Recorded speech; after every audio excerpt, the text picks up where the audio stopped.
ಆತ್ಮೀಯ ರೈತ ಬಾಂಧವರಿಗೆ ನಮಸ್ಕಾರಗಳು.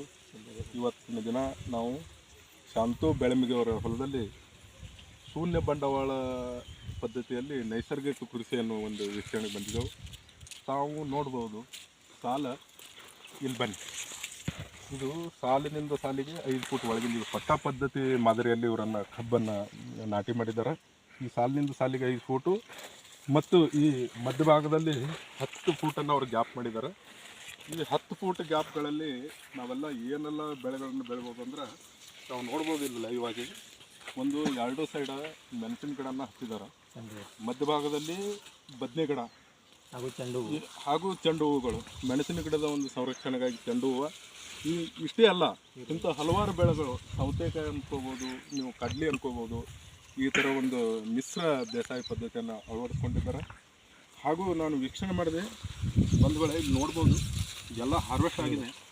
ಬದನೆ ಗಿಡಗಳಲ್ಲಿ ಒಂದು ಒಳ್ಳೆ ಅತ್ಯಧಿಕ ಇಳುವರಿ ಮತ್ತು ಒಂದು ವಿಷಮುಕ್ತ ಆಹಾರವನ್ನು ನಾವು ಸೇವನೆ ಮಾಡ್ಬೋದು ಇಂಥ ಒಂದು ನೈಸರ್ಗಿಕ ಕೃಷಿಯಿಂದ.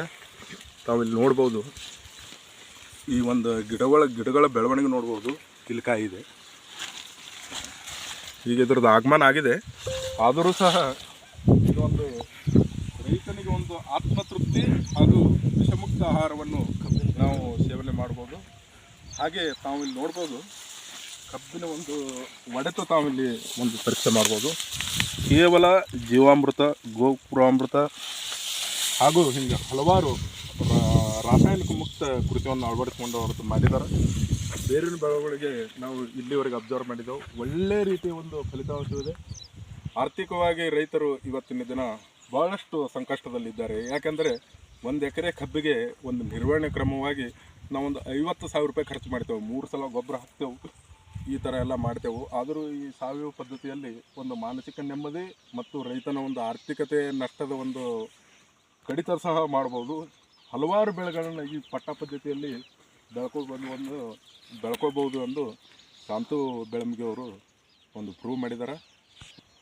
ಈ ಶೂನ್ಯ ಬಂಡವಾಳದ ಕೃಷಿಯಲ್ಲಿ ಸ್ವಂತ ಶಾಂತು ಬೆಳಮಿಗೆ ಅವರನ್ನು ಮಾತಾಡ್ಸೋಣ. ಇದ್ರ ಬಗ್ಗೆ ಒಂದು ಹೆಚ್ಚಿನ ವಿವರಣೆ ತೋರೋಣ. ಶಾಂತು ಅವರೇ, ಈ ನೈಸರ್ಗಿಕ ಕೃಷಿ ಪದ್ಧತಿಯಲ್ಲಿ ರೈತರು ಇದರಿಂದ ಆರ್ಥಿಕ ಒಂದು ಸುಧಾರಣೆ ಮಾಡ್ಕೋಬೋದು, ಹೇಗೆ ಇದ್ರ ಬಗ್ಗೆ ತಮ್ಮ ಅನಿಸಿಕೆಯನ್ನು ಹಂಚಿಕೊಳ್ಳಿ. ಇದರಲ್ಲಿ ರೈತರ ಆರ್ಥಿಕ ಸುಧಾರಣೆ ಕೂಡ ಮಾಡ್ಕೋಬೋದು ಹಾಗೂ ಭೂಮಿಯ ಫಲವತ್ತತೆಯನ್ನು ಕೂಡ ಹೆಚ್ಚು ಮಾಡ್ಬೋದು. ಮುಂದೆ ಇವಾಗ ಈ ಕೆಮಿಕಲ್ ಯೂಸ್ ಮಾಡೋದ್ರಿಂದ ಭೂಮಿಯಲ್ಲಿ ಆರ್ಗ್ಯಾನಿಕ್ ಕಾರ್ಬನ್ ಕಡಿಮೆ ಆಗ್ತಾ ಇರೋದ್ರಿಂದ ಇವಾಗ ನೈಸರ್ಗಿಕ ಕೃಷಿ ಮಾಡೋದ್ರಿಂದ ಇವದೆಲ್ಲ ಬೆಳೆ ಕಳೆಗಳೆಲ್ಲ ಇವೆಲ್ಲ ಮಲ್ಚಿಂಗ್ ಮಾಡೋದ್ರಿಂದ ಆರ್ಗ್ಯಾನಿಕ್ ಕಾರ್ಬನ್ ಜಾಸ್ತಿ ಆಗುತ್ತದೆ.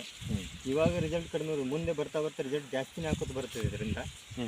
ಇದು ಶಾಂತವರ ನೀವು ಸದ್ದ ಬದನೆಕಾಯಿ ಮತ್ತು ಏನೇನು ಇದರಲ್ಲಿ ಮಿಶ್ರ ಬೆಳೆಯಾಗಿ ಏನೇನು ಮಿಶ್ರ ಬೆಳೆ ಮೇನು ಕಬ್ಬು ಮುಖ್ಯ ಬೆಳೆ.